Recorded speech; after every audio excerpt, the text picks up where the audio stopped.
Hello, everyone. Welcome back to a wonderful podcast, the Onstage podcast. We have a wonderful gospel and Christian singer here by the name of Jenny Grace, and she resides. Well, for one thing, she was from a small town in New England, and from New England to grand stages of country music, Jenny Grace has blazed a trail like no other.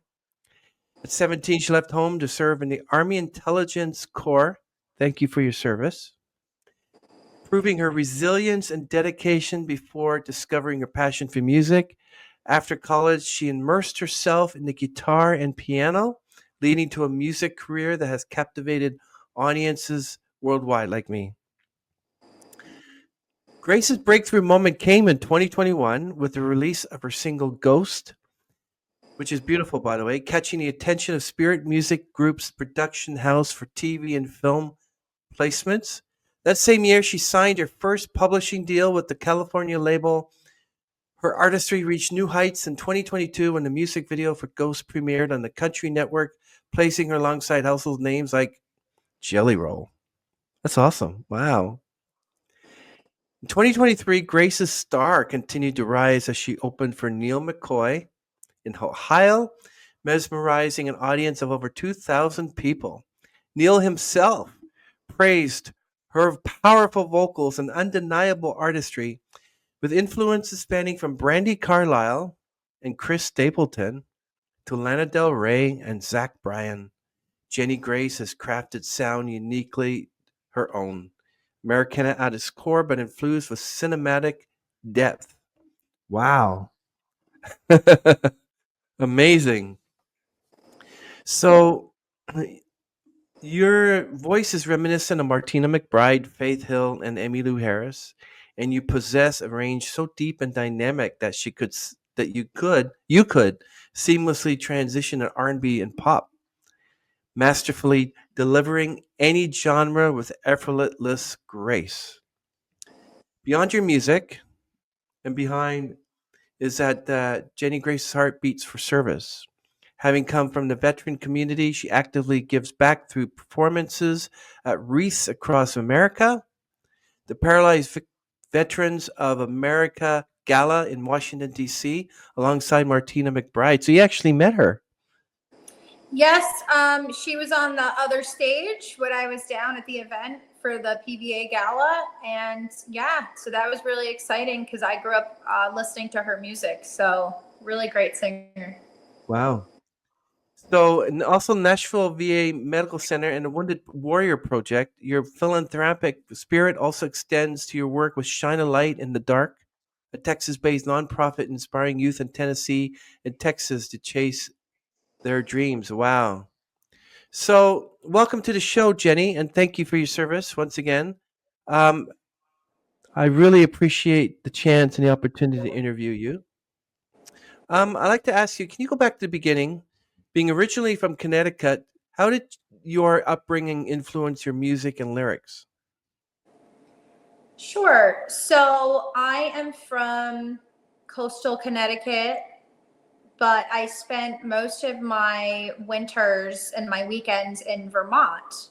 So, as you can tell where I am right now, I live in the mountains of Connecticut and I also live in Nashville. So, two places.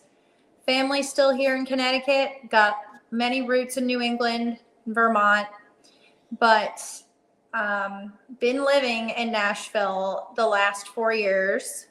And I grew up in a family that served. A lot of the people served. A lot of the people were civil servants, and just kind of had a knack for wanting to serve the country in different aspects, medical field, military, and like I said, civil service. So I also had that in my blood. And as much as I knew I was a natural born musician, I didn't really want the Hollywood life. I didn't want to go through what Karen Carpenter went through. She's from my Oh, area of New Haven, and her brother also was a um, keyboard player like my brother. And I just heard all these Hollywood stories, and I was like, I'm not ready. I was like, someday I'll do music, but I don't want to go into it when I'm 14, like I definitely had opportunities, but I don't know. I was like, I didn't want to end up like Britney Spears or like all these horrible things that happen to people.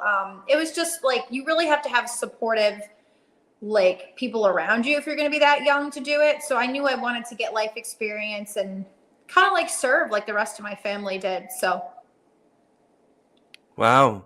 Um, so what first drew you to country music? Well, country, my parents raised me on it. My mother always showed me the Loretta Lynn movie, and my father would play Patsy Cline all the time, in the house. Crazy, all the time, over and over. And when I was a kid, I couldn't hit those low notes, because I was a kid trying to sing it. But now I can sing it, so which is pretty exciting. And then my mother listened to Randy Travis. She had that on all the time. And so, you're up north, but we really were country type people. It's, kind of rural where I grew up as well. So it wasn't like I was a city girl, even though people in the military called me city girl because I was from, Minnesota or Kentucky. So they think Connecticut, they think New York. And it's like, no, look at how country this is. I mean, you would think I'm in, right? Like, it looks, and I'm pretty remote. So.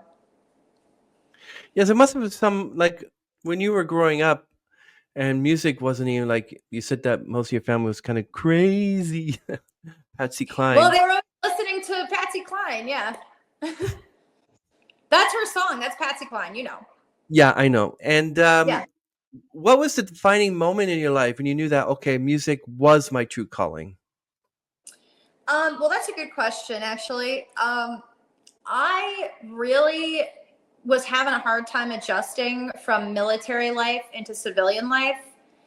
And the amount of stress that you go through when you're in the military it's hard. It's overwhelming. And then I went to college right after serving. So I just like needed a way to deal with the deployments because a lot of people take off a year or something, but I went right into college. So it was a little bit hard for me. So I would just, after class, I would go into the music rooms at the University of Connecticut and I would play the piano and start channeling my emotions and channeling. And that's when I said, wait a minute, there's a purpose to music rather than just being famous. What if I could write songs, right? And that's when I was like, oh, like this is a good mission. It's not just, oh, look at me, I'm a diva, I can sing. It's more like I can change people and I can help myself like with writing. And that's when it really hit me. What motivated you to join the Army Intelligence Corps at such a young age? I like I said, my family, a lot of my family was in. I have a brother that was in. I have grandfathers and uncles that were in, and I just felt like it was in my blood. We always were surrounded by that kind of environment. My parents are civil servants, so my dad served in his own way on the force. So, it just was in my blood to like be part of that. And I was very interested in the intelligence corps because I thought I wanted a career in, one of the 3-letter agencies after the military. I thought that was like the way to go. Very interested in computers and like all the technology and cryptography and all the cool stuff. I was like, I want to do that. And like I said, music just took over in college and I haven't stopped since. I've just been writing and writing, and I feel I'm happier doing music. I love serving, but I just feel that, my calling now is to be songwriting and inspiring people and singing and doing that. Well, you certainly inspired me with the song Storm because that resonated with me. Did your time in the military shape you as a person and as an artist? Thank you. Yeah, Storm is a emotive song. I would say it did shape me. I was a kid who grew up and had a good childhood. We are pretty tough up here because we learn to endure the cold, Vermont, Connecticut, like we got another snowstorm coming actually tomorrow again where I live. Yeah. So And you're up north, so I can't even talk because you're in Canada. You got all the colds, like way more than me, so you win. But We get the I'm just same weather as you because we're supposed to get a snowstorm in on Saturday, and we had a big one on Wednesday going to Thursday, and we have like almost a foot of snow right now. yeah, I mean it's pretty much Canada, right? That's where Yeah. I live. So, Yeah. uh, but yeah, I mean it just taught me a lot of discipline because I still was a kid raised by parents that were younger too. I mean, like I wasn't raised by like my grandparents, who was a different generation, right? So the military gives you that discipline that like you probably didn't have unless you were raised by like military parents or something. So it was good for me to really get my crap together and get in line and know what I want out of life. You know what I mean? So Did you have a chance to perform while serving in the military? yes, I was a lot of the times doing the national anthem for different unit ceremonies overseas and also here in the US. So I would always do the national anthem. And yeah, it was just like they always needed somebody. So I was like, I'll do it. So Has your military service influenced your songwriting in any way? absolutely. I have a couple songs that I have not released, but sort of speaks to my service as a woman serving and kind of like that experience. And I also have a song called American Heart that I released in 2019 that kind of talks about the American story and sort of like how I served and people in my family and just kind of like has that rootsy, homegrown Americana feel, you know? So, what lessons from the military do you apply to your music career today? Definitely the discipline is very important with rehearsing, and a lot of times when we're doing logistics with the band, I have a lot of like strategic planning of remembering how to do that stuff. So that comes into play really good. So, how do you think your music can serve as a bridge between veterans and civilians, helping people understand the experiences of those who've served? Um, well, when I've been to the VA hospital, I think that I connect with some of the veterans because I've been there and I'm not just doing it for fame. Like I've seen some singers just go do that stuff because they want publicity or whatever, but I feel like, you know, I connect with them on a different level because we all did that together and it's a sort of a community, you know what I mean? Does a for like does a veteran always tell another veteran thank you for your service? Like, how does that go? No, not really. I mean, maybe some people, but I don't ever do that. Um, yeah, it's kind of like not really. Maybe the older generation does, but like we don't do that. You know, we don't say that. So So, when many veterans struggle with reintegration into civilian life, was music a form of therapy or healing for you? absolutely, and that's what I was saying when I was in college. I do think I had some symptoms of anxiety and, you know, anyone who's a nurse, who is a police officer, who's Hmm. anything, if you see stuff, you are going to have symptoms of anxiety. I don't care. Like you're human. So music therapy is used all the time for healing. As you know, I mean, look at the psychological studies on it. And just for myself, it helped me dig deep and find emotions in me that I wasn't really able to express to people. But musically, I'm able to express myself through, you know, songwriting. What's a lesson from the military that you think more musicians should adopt? I would say to help other people, because that's one thing about the military I miss is that when you had people with you that were coworkers, they did not really try to get ahead. I mean, they would help you if they didn't want someone to fall behind. That's like the way that the military works. You always help the person next to you. You don't try to stomp on them to get ahead. It's not like the corporate world. Like it's people do actually help you. So, if you had a chance to go back and give advice to your younger self on the day you enlisted, what would you say to her?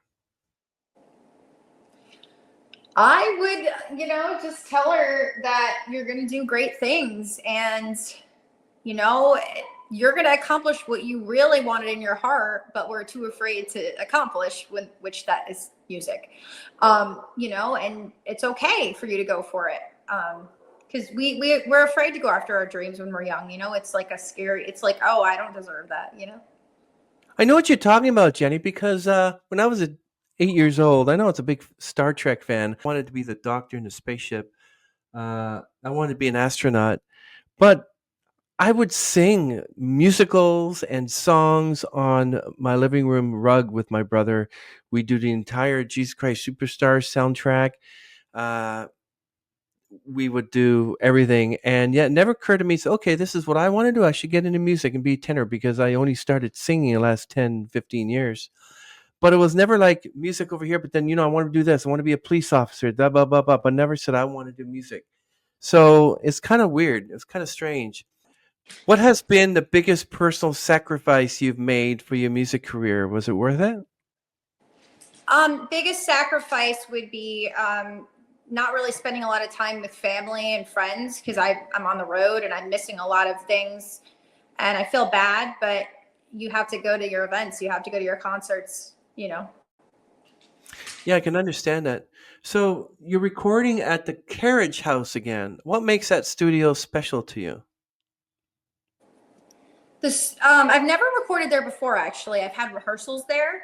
And what is special is that it is very like vintage and it has a lot of people that you would recognize who have recorded there. So it's very famous and the producer is very knowledgeable in the music industry. He's definitely a gem. Wow. Are there any collaborations you're excited about? Can you mention them? Um, yeah, there's some stuff coming up. I've recently met a person who's a composer out of Connecticut who has roots here, and he introduced me to you, so I'm grateful for that.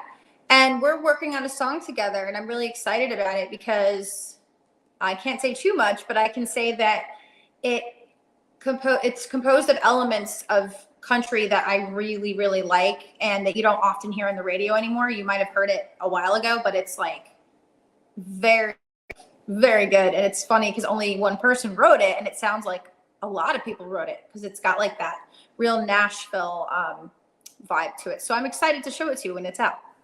I can't wait. And shout out to James A. Norkowitz. He's a friend of mine. We've known each other for 2, 3 years. He reached out to me some years ago to be on the podcast, and ever since we've been like close. And oh, it's great. Love it. He's a great guy. So blessed that you'll be working with him. What was the inspiration behind your single "Ghost"? Because I know that every song that I've asked a musician, no matter who it is, wrote a song and used lyrics for a personal experience. For instance, if you're familiar with Imagine Dragons, Dan Reynolds wrote a song called "Wrecked," which is based on the death of his sister-in-law. He was close to her.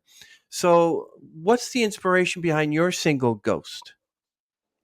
The inspiration is I had a love story with someone and we really never got closure. So it's just that person becomes a ghost. And because it's like, it's almost funny because you don't like have that conversation and it's just like, okay, bye. I guess you're dead now. So I know. but it's also female empowerment too, because it's actually saying, hey, thank you for being silent because it made me motivated to just be a better person. So Oh yeah, yeah. Music does do that for you, and especially when you're living your life and something happens, and then someone says something, you're like, "Hey, that's a lyric from a song." You start singing it. It's like, yeah. yeah. So how does it feel that Ghost was recognized by Spirit Music Group? What was your mindset at that time? Oh, that was exciting. Someone at the label had heard a couple of my other songs too, Driving with the Top Down and another song, and they thought it would be great for movie placements. So it was awesome because that was like one of my first songs out of the gate. So it's always a good feeling because I'm new, it's hard to break into the industry. So Yeah. How did the premiere of Ghost on the Country Network impact your career? Oh, that was cool. I had my friends all over the country like send me videos of it like on their TVs because they had. I don't really have TV, but they have TV, and it was like Jenny Grace. And I was like, I'm on TV. This is crazy. So it's definitely like surreal, you know. Yeah, I like your song "Ride On." Now you have a photo of you, and you're dressed up. You have the or like somebody behind you, and you're in this. So, what was the actual? You mind me asking? What was the actual inspiration behind that one? Oh, right on. I wrote that in college, and it was really weird. I had this apocalyptic dream, and I woke up and I was like, was that real or is that like a dream? Like it was that. I don't know if you ever had a dream like that. Uh, Maybe. Yeah, but I No. woke up, I was just like, whoa. And I had my brother come over and I was like, Mm-hmm. we got to write this song. And he started, I said, it's going to be real dark. It's got to be some dark chords. So we did some minor chords. And yeah, I mean, it's dark, dark country for sure. What was your reaction when you signed your first publishing deal? I was very excited, like I said, because it's not like I've had formal teaching in this. You know, I didn't go to college for it. So you're surprised that people like your art. You know, it's always a nice thing to hear that because there's tons of rejection as well, right? So Yeah, I remember when I won my first trophy. I got this one too for podcaster of the year. So I like this. But yeah, why not? But I'm humble about it. So it's not like I'm going out to look what I got. You didn't. I yeah. said to one artist, I'll send this to you if you want, but she liked it. No. And yeah, and also you opened for Neal McCoy. What was the feeling like for that? Very surreal because usually, I mean, you're on a major label when you do stuff like that, right? Like you have a whole team and like, and we have a team, you know, I'm grassroots, but we have a team and we went there. I had my own green room. Like it was surreal because I'm just like not anyone important, you know? So I was just like, oh my God. And it was really fun because the audience listened to my lyrics of my songs. And actually, Neal said to his audience, he was like, how about that Jenny Grace? She's great. And I was like, oh my gosh, this is surreal, you know?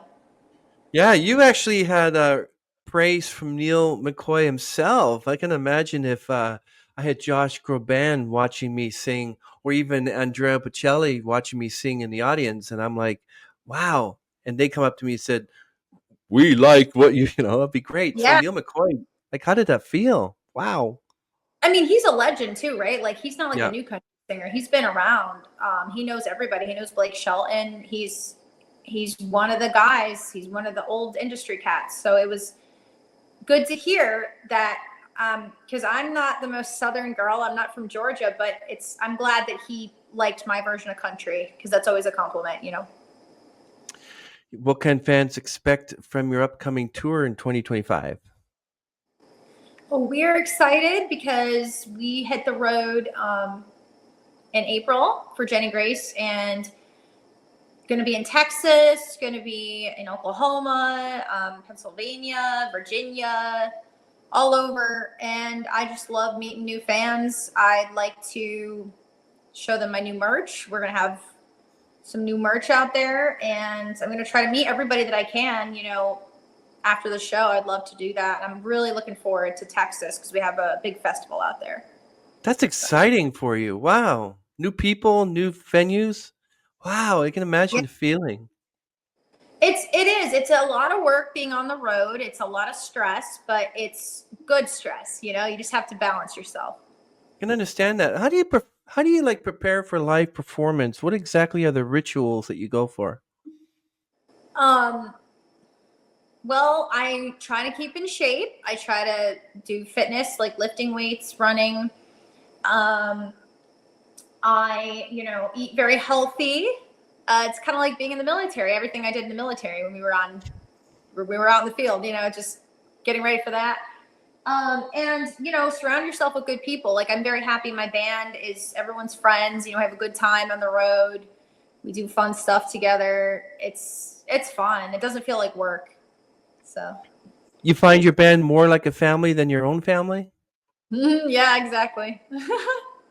Yeah. I take it everyone in the band, like I know you're a Christian artist. I guess everyone in the band has a faith in Christ as well, right? Yeah, I'm not a Christian artist. I'm country, but Country yes, artist. I am a Christian, and everyone in my band is pretty much a Christian as well. So I mean, we have to. I think kind of like we have to believe the same thing in order to do the same thing. Or it's just, or it might be like counterproductive. So I try to surround myself with people that are believers and who kind of have the same mindset as me. You know. So you try to call yourself a Christian country artist, maybe? No, I'm not. I No. wouldn't say I go into the CCM, but as a human, I'm a Christian. If that makes sense, yeah. Yeah. So the So song River Bottom, what message do you hope to convey through that? that song I did not write actually. That was a songwriter named Kirk Jones out of Nashville. And I believe, well, he told me he wrote the song about the river bottoms in Nashville, in Savannah, Nashville, which is very beautiful area, very scenic. So, Wow. yeah. So that's amazing. How, like, when you have different genres to create, how do you blend them for your unique sound? That's an interesting question too. I come from like I when I grew up, like I said, I listened to Randy Travis as much as I listened to Faith Hill. However, I also listened. My dad listened to Led Zeppelin and Heart and Stevie Nicks and Fleetwood Mac. So like any like American, as you know, like we're gonna have like a mix of everything. We're gonna always have that kind of flavor to us. So you definitely will hear some rock roots in my songs because I do have that in my heart, you know? When you write a song, okay, let me put it this way. So you're listening to a song which isn't a Christian song, it's like a secular song, I guess you call it. Yeah. And then you can tell them between that and a gospel song. Do you think it's you have to put Jesus, Holy Spirit, anything dealing with the Bible in the lyrics? Like what would you consider to be a Christian song? Um, yeah, I mean, I don't know. Those are like interesting parameters, but I think, you know, anything could be Christian, right? I mean, this is where it gets kind of tricky. Even Right On, my song has undertones, Christian undertones and redemption, but I'm not really saying it too much. I mean, I say it a little bit. I talk about God. But even modern country radio, like Zach Bryan, he's not considered Christian, but a lot of his songs mention God. The song "Pink Skies" is rumored to be about his mother passing, and he talks about, I think God heard you coming like to heaven. So you know, it doesn't mean that you're a Christian artist just because you mentioned God. That's why it blurs the lines. I think if you're doing like Chris Tomlin or even Dea, who's like a big Christian singer, she's in that genre because it's constant and every song is about that. You know what I'm saying? So I think that's maybe when you go into the CCM is that every song is about God, and you know what I mean? So Is it possible? And I'm asking you this because I heard it, and I think that because God has created all music, I heard a Christian version of "Stairway to Heaven," but they put Christian lyrics to it. Do you can that pass as a Christian song if you were to take a Billy Joel song and put Christian lyrics to it? um yeah, I mean, I don't know. I don't know what Billy Joel's, you know, religion is. But yeah, I mean, I don't know. I'm not the person to ask, I think you need to ask like Wikipedia. I'm not that smart. Well, you're So, fine. You're doing well. How do you maintain your vocal versatility across different styles of music, Jenny? um, I try to just do the warm ups, and I listen to a lot of different styles of music. I love John Mayer. He's from the state of Connecticut. And if you listen to him, he's got a conglomerate of stuff in his songs too. It's not just one thing. I listen to jazz a lot too, and it doesn't even have singers. I just love jazz, you know, as a musician. So try to like just open my ear to like many different sounds. Yeah, I like John Mayer. I like Bruno Mars. I used to like Billy Joel. I mean, not too much now. Elton John. Bee Gees is always a mainstay. Like my musical tastes have changed over the last 40 some odd years. And I noticed that the only ones that are constant are either Bee Gees or Josh Groban because I love opera. But I hear some music that is published nowadays. Like I like some Taylor Swift, but I don't like what she's doing. And I'm kind of hate to say that I'm a Swiftie, but even at my age, I'm like, well, after you realizing that she's getting into witchcraft and everything that's totally unholy, it's like, do I really want to listen to her? But God is still the, he still does. Music, all music belongs to him. I think the lyrics can be construed, but I'm not saying you can worship God by singing an Alan Parsons song, but you can take the lyrics out of there and just play the music in the background.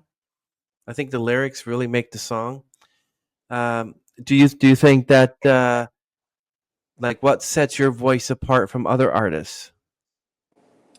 Um, well, I think I have a lot of gospel in my tone, and people have said that to me. And I think I have a lot of just soul. Like there's soul. It's a soulful voice, even though I'm not an R&B. I try to put soul into my singing, and that's always been around since I was a child. I just think sometimes people are born with it and sometimes they aren't, and it's not bad if you don't born with it, but I think I just have it, I think so. You're amazing. I hope this question is appropriate. I'm going to ask have you ever written a song that came from a place of pain or struggle, and how did it help you heal? Yes. So I have a song that has not been released yet. It's called Bleed.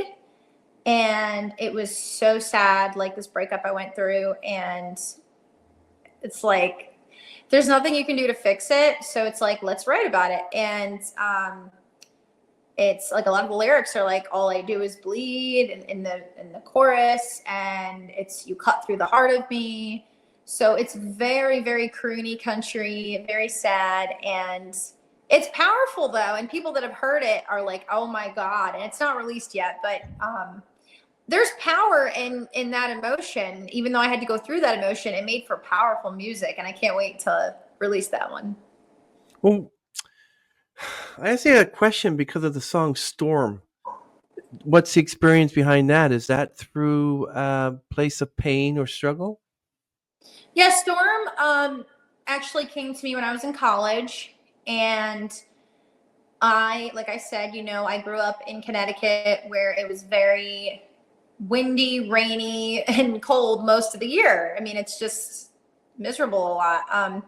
So Storm is kind of like how the people I grew up with, they would just drink on the weekends. What was there to do? Go do a bonfire in the woods and drink. Like there's nothing to do. So it's like, and then I would witness people who had strong emotions when they would drink and during bad weather. And I was like, this ties into alcoholism. I witnessed a friend when I was, young who was abused by her boyfriend, and he kind of inspired the story. He was domestic violence, like very bad. And he was a big drinker, and it just kind of like inspired the story. And that's the storm. That's what the storm is, right? So. Yeah, I've heard a lot of musicians have gone through like alcoholism, death of family members. I was speaking to an artist who, because of the death of his brother through an overdose, he decided to pursue music. You just hear it all the time, and not I'm saying that you have to suffer loss in order for your song to be exquisite and powerful, but many musicians I noticed do. Uh, do you think? How do you? Would you say that sex, drugs, and rock and roll is synonymous with music, and why is it? Um, no, it's not how I live, but I think that's how a lot of people lived in the 60s and 70s. I just think life is music. I think everyday living, all the emotions you go through, ups and downs, it's just, to me, that's music. That's what it should be. So. Yeah, Jenny, What's a lyric or line from your music that best represents you as a person? Um, so I think right on, I like this line. You better get on your knees, you better pray to the God that you neglect every day. The time is a coming for you to run. The time is a coming for you to run. Ride on, ride on. La la la. That's the song Ride On. And I like that song because it's got a spiritual undertone and I think it's relevant to society. I mean, look at our country. Like, I don't care if like you're on the left or right, but like there's so many problems in the world and it's just like, why are you not praying about it? Why are you not like doing something? Why are you just like acting like nothing's wrong and just like, hello people, like we better fix something because it's just getting scary out there, you know? So I know, especially for us believers, there's a lot of hateful people out there. I think demons can talk through people. We live in an interdimensional universe. You know, I believe in all that stuff. So sometimes you don't know who you're talking to. I mean, you know, like you think you're just. We live in a multidimensional universe. That's all I'm going to say. It's just like people need to be aware that this is a spiritual war. You know. Exactly. If you could open for any artist, past or present, who would it be? I would love to open for Chris Stapleton. I really respect him as an artist. I think he's a great writer, great artist, and a cool person. He's just cool, you know? So, what about anybody else, like maybe Martina McBride or No, Luke Bryan? I would say Willie Nelson. I really like him too. I love his writing and respect him a lot as a musician, for sure. I mean, Martina, absolutely. Like if she goes out, yeah, of course. Of course. Yeah, of course. What's one song you've written that means the most to you and why? There's a song that is not released yet, but it's called Home. And I really, really like that song. I wrote it about somebody very special, and that person feels like home to me. And he really inspired my heart to write this beautiful love song. And every time I play it for people at shows, they feel like they're like crying and they're like, oh my God. So I can't wait to release it. It's definitely gonna, I think, make people happy. So Yeah, I bet. Is there a song you've written that was so personal you were hesitant to share it? Um, in the beginning, when I first started writing in college, yeah, it was hard for me to share, you know, because it's just like very personal. Sometimes I still go into the studio today. Like I went to the studio about a month ago and I have a new song called Let You Down. And I was kind of embarrassed to sing it in front of the studio because it's just Really? very vulnerable. It's very vulnerable. It's very personal. But once the melody came out, everybody was wowed. So I just got over my fear, you know. What has been the lowest moment in this journey, and what pulled you through? I signed a pretty bad deal a few years ago. That was very bad. And I'm not going to name the label, but it was in Nashville and they owned my writing for like 3 years Mm. and didn't do anything with my career and like lied and like very bad person. And I had to end up getting lawyers to get out of it. But it's sad. There's a lot of idiots running around trying to do contracts in town in Nashville, and they have no idea what they're doing, and they actually really mess with people's intellectual property. So you just got to be careful. And I was young and I was starstruck, so luckily I have great lawyers that got me out of it, and I'm free and clear. So I'm blessed for that. Well, that's what happened to Taylor Swift. I think there's a certain music group that owned all her music. So she said, no, not going to happen. So what she did is she re-recorded the first two, three albums again. So Yeah, that was, I'm not familiar with her stuff, but I mean, yeah, she was really young. So, I mean, I'm sure it could happen, you know? So, yeah, she started out as a country artist. I was just talking to somebody the other day, and I'm like, here you have someone like Beyonce, who's a pop artist, winning country music of the year. That people are like, okay, she's not a country artist, so why would she win a country? Like many. well, I mean, I think to be fair, she's from Texas, right? Beyonce. So, I mean, she she has country roots. Like, I know people don't like her, but you have to give her that. She's got country roots. She was born and raised in Texas, you know? So, Well, I know. Mm-hmm. you know, I don't know. A lot of people are trying to do country now, and it's just because it really is the new rock, right? I mean, we don't have much rock anymore, and it's like country has become the biggest genre, you know?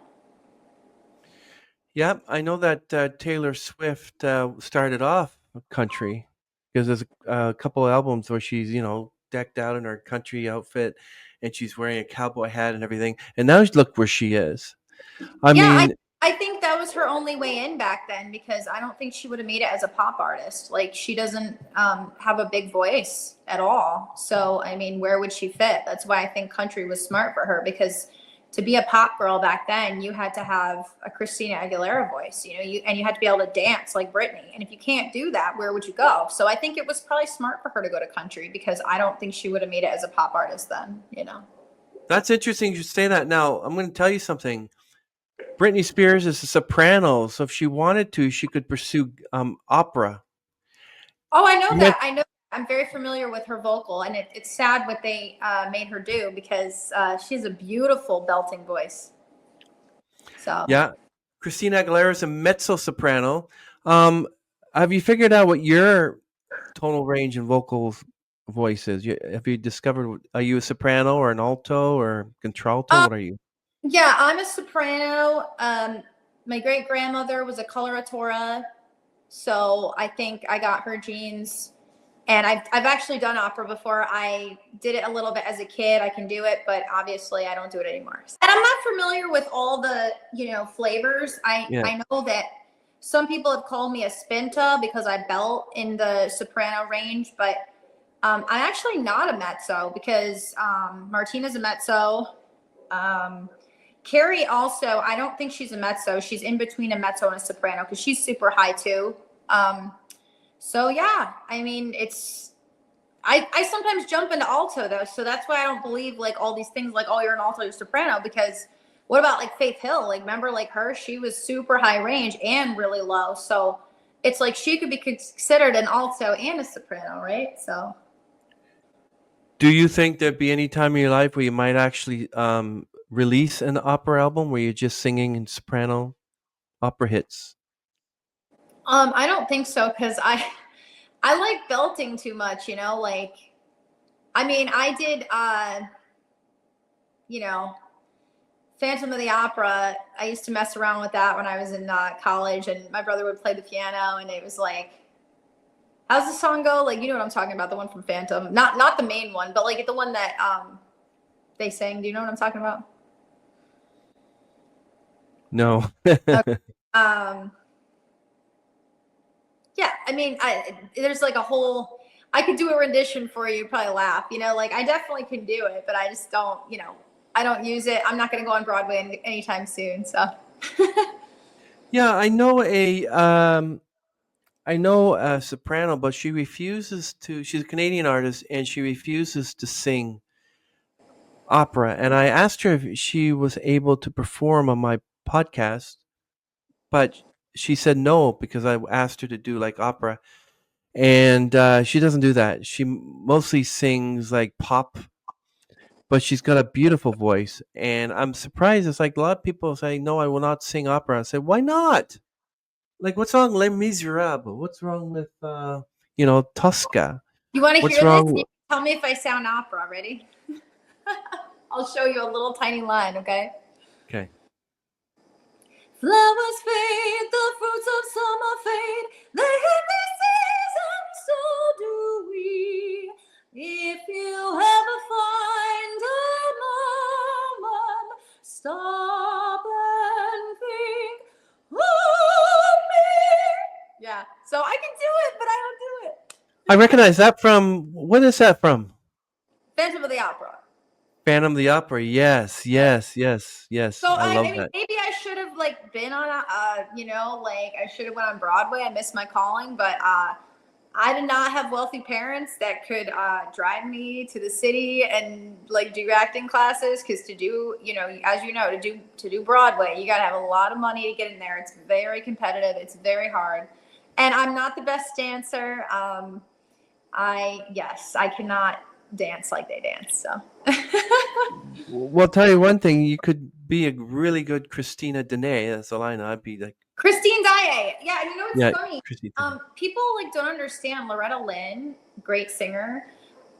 She also could do opera. And I tell people this all the time. It's your facial structure. Like, do you remember Loretta Lynn like had this beautiful like cheekbone? She had like, remember how her face was just like, and that's Yeah, a lot of times great singers, like you can tell, like even Taylor Swift, she has a huge mouth.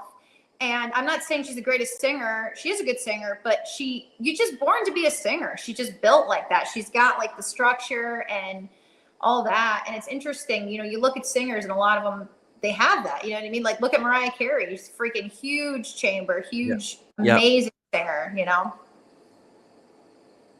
I agree So, with you. What's one thing fans might be surprised to learn about you besides opera? um, I, like to, I have a lot of dogs. I have Really two, yeah, I have two Goldens in Tennessee, and I have Mm, three nice. dogs, three up in Connecticut. So a total of five that technically I have. So I mean, I am like definitely like Ariana Grande. She has like what 13 dogs. So like that's my goal someday. But not, I need to have Ariana Grande's career first, and then yeah. So That's funny. My sister lives in LA, and both her and her husband, and he uh, he fraternizes a lot of celebrities, and he was friends with Tom Hanks, whatever. But they bumped into Ariana Grande in a grocery store, and I'm like, Ariana Grande in a grocery store, like she can't find someone to do the shopping for her, you know? I mean, maybe her team was busy, but maybe she just wanted to feel human too. You never know, you know. Yeah. Um, do do you feel that music is your greater purpose, and if so, what impact do you hope to leave on the world through your songs? I think I want to leave an impact to help people. I've had people come out to the shows and tell them that a song of mine had helped them get through something and made them feel something. And I just can't believe music has that much power because I'm not even somebody that's really that well known. And to just have that impact a little bit of a community is just very powerful. I had my own Christmas show in December in Pennsylvania, and we had a lot of people come out, and they were like, "This made my whole week. Like, I'm so excited. A local kid is doing this and like going after their dreams." And so, any of those things are just powerful. Having people come into the community and the greater world and do what they want to do, because I think if more people listen to their heart, like the world would be a better place. People wouldn't be upset. They wouldn't be miserable. So. Wow. So can you share some of your most memorable philanthropic experiences? Yeah, so I just started teaming up with my good friend, um, Dr. Stansel. She is a psychologist, and she has a nonprofit called Shine a Light in the Dark. And we are starting to team up with schools, and we will be going there to speak about mental health, the importance of mental health awareness, and I'll be the musical guest. I'm one of her ambassadors. She's got everybody working with her. She's got MDs, I mean, very respectable people. She's a big music promoter in Texas, so she knows a lot of the rock stars that come in. And, it's going to be really fun. We're launching it in April. We're doing our first set of schools in Texas, and we're also going to try to hit Texas A&M, the college, and really get out there and do it, because I think that I've overcome a lot in my life, being military and transitioning to civilian. And, she's been through so much in her life and in her practice. She has a lot of clients that have overcome, and we just want to be an inspiration to people. And, we're not just doing this to be famous. Like we really want to go out. I don't sing to be famous. I just want to help people and, make a little impact where I can. Yeah, I know what you're talking about. So how do you balance your music career with your philanthropic efforts? We try to do a lot of shows at the schools, and we're going to be hitting Nashville in the summer. So we don't do it that much. We're not doing it every weekend, but we're doing it every couple months and trying to hit certain areas and just impact the community as best as we can. And we do a lot of live events too online. We reach a lot of online users like TikTok and everything when we talk about a lot of these topics that are hard to talk about. And I'm definitely not a psychologist. I am not like qualified for any of that. I just speak from my own experience as a human, like what I've been through, and as a songwriter, like how songwriting has helped me. So that's where I come in. She handles all the medical stuff. So Yeah, I'm very delighted by the actual Wounded Warrior project. How did you get involved in that, and what's that all about? I did an event in Knoxville, Tennessee with my old label that I was with. They booked it and they were just raising funds and kind of doing another event where I was the musical guest. And it was with the Yellow Ribbon Fund as well.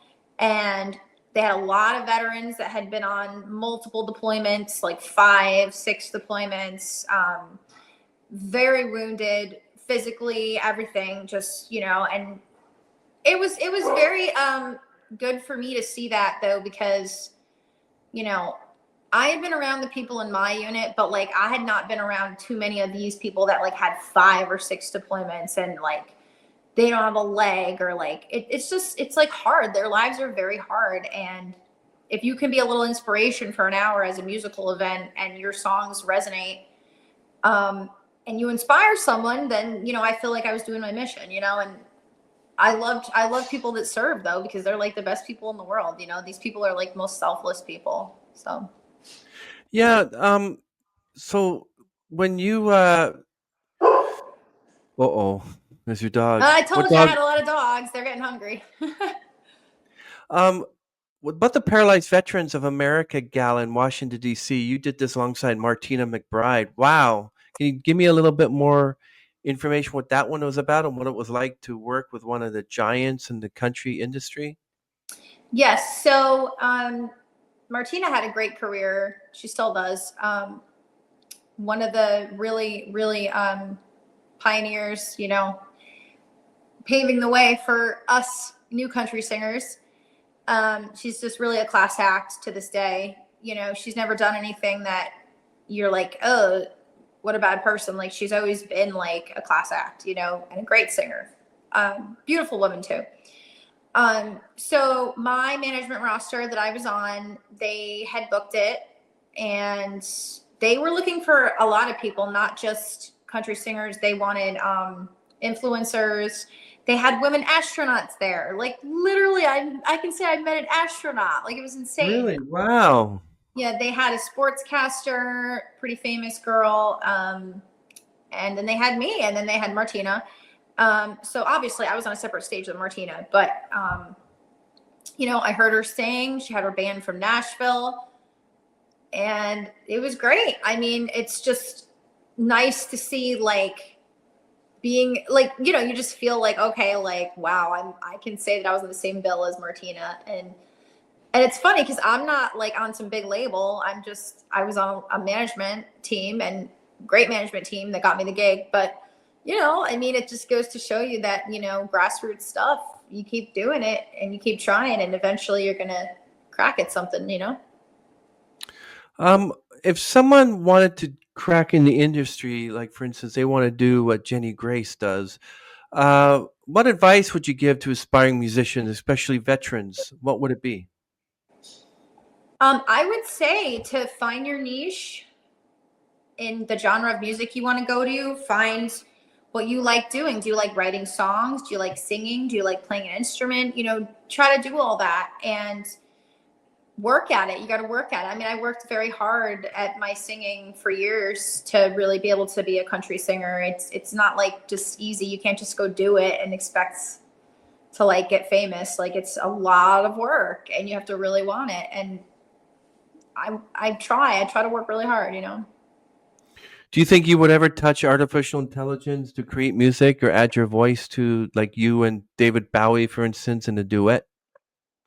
No, because I've worked so hard that I would like hate if AI did anything. Because like I worked my ass off. Like, I'm talking about like tears, like crying tears in the vocal booth. Wow. to like get a no. Like no. And that's why I don't want AI because we work hard here, and I'm like, I don't need you to take that away from me, AI, So Well, you described the reality of true talent of a musician that understands that a song is written with 100% of yourself, but notice that it's really 1% inspiration and 99% perspiration where you are today. So you actually worked at it. So you don't want AI to totally ruin you. You want it actually, it's like if you anything that's more human, it's better. yeah, So I just don't think it's fair to people that work really hard. I don't think that's fair to us. It's not fair to a computer person who's going to have their computer job taken over by AI. That's not fair to humans. And obviously, I am not going to win this battle or this fight because no one is. But we have to use this time while we can before Terminator happens, right? So. Sadly, I mean, it's the way evolution happens. You can't stop it. But, I'm grateful for the time that I've had so far in the industry. And I know that there's a lot of intelligent people behind the decision making in Washington, D.C. and these places that are not going to let that stuff happen. Like it might happen, but they're going to be able to. We have intelligent people in the world that they're not going to let these things like completely take over. It's just not, we have to keep fighting the good fight and stuff as believers too, right? I mean, we have to like stand up for stuff. And recently, BMI reached out to me and everybody who was signed to say, hey, like, do you, kind of like putting a petition out to Congress to be like, hey, like, bring more of these rights back. And I thought it was good. I mean, people are working towards helping musicians.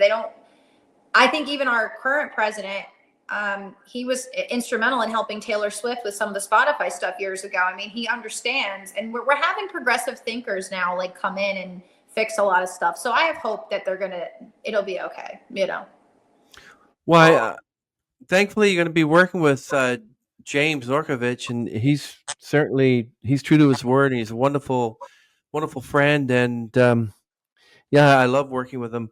But yeah, so thank you so much for this interview, Jenny. I really appreciate it for the opportunity. Thank you for sharing your incredible journey insights with us. Your stories are truly inspiring from your beginnings in Connecticut to your service in the Army Intelligence Corps, and now as a rising star, which is going to rise even more, I bet, and a rising star in the music industry, and your dedication to your craft, your resilience, and your passion for giving back to community are truly commendable. We can't wait to see what the future holds, especially with your upcoming tour, new music releases, and your ability to blend genres, connect with the audience in something special. And we're excited to witness your continued success. And to all the fans out there of Jenny Grace, catch her live performances. And her music not only entertains, but also bridges gaps and brings people together. We're really happy that James had brought me together with you to interview you. Yes, thank you. It was very nice meeting you. Lovely talking to you, and hopefully we can catch up soon. Oh yes, definitely. I'm always talking to Jim, so we'll probably end up you and I, keeping in touch. I'm looking forward to that. But we're going to end the stream, everyone, and everything of Jenny's will be linked down below in the description. Thanks, Chris. Bye-bye. You're very welcome, Jenny. Okay, everyone, we're going to end the stream. Thank you, Jenny. 1 second.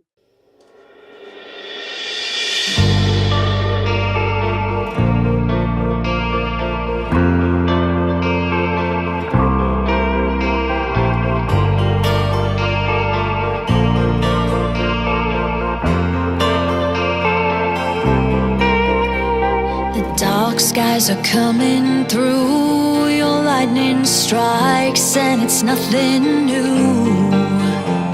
The wind is picking up and the sun is going down on you.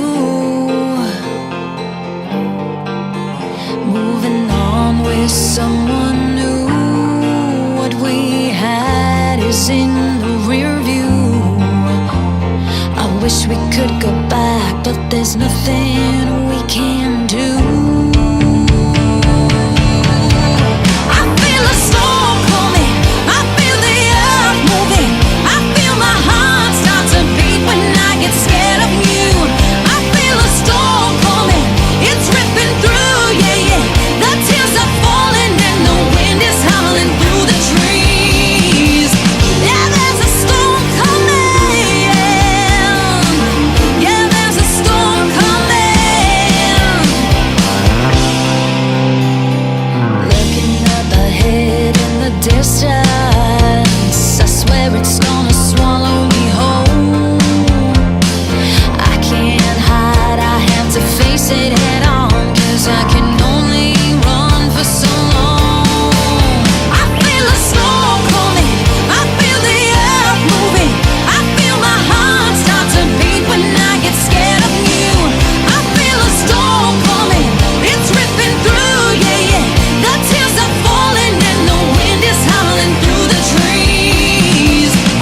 truth comes out, the skies are falling down. Yeah, there's just one more chance to say you're sorry now.